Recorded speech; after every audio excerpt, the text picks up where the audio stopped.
A small business startup marks the beginning of the business, which is categorized in small business. A small business can be corporation, partnership, or a proprietor owned with a small amount of manpower and funding.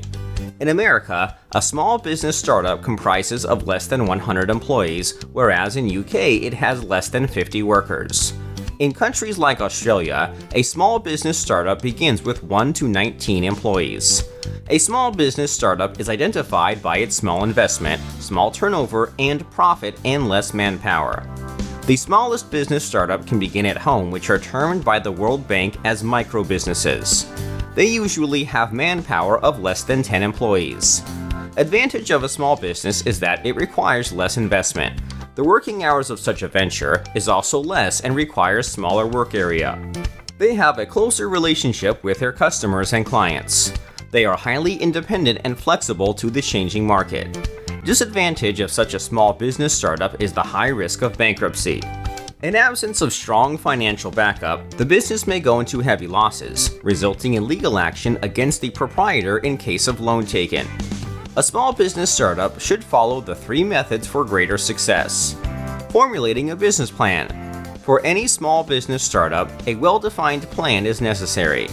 The final objective of the business should be precise and clear.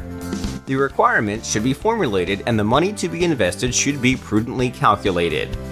Almost equal amount of money invested should be available for backup in case of heavy losses incurred. The amount of manpower required and their required qualification and skills should be decided. Implementation of the plan. The business plans made initially should be implemented and all objectives set should be achieved. Financially, loans should be taken if self-financing is not possible. Most of the banks provide loans for businesses. It is easier to obtain loans for partnership ventures.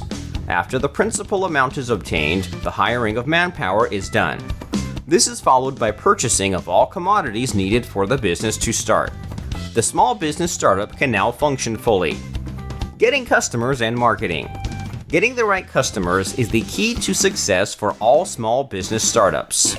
Doing a small research on the market trends and customer needs helps in changing the business strategy for higher profits. Marketing the product of business to the target customers is optional, depending on the type of product. Upon attainment of the set objectives, the small business can increase its investments, manpower, and productivity. This can be achieved if the small business's startup earned considerable profit. This can expand the boundaries of the business and reach to a larger group of customers to increase the profit margin.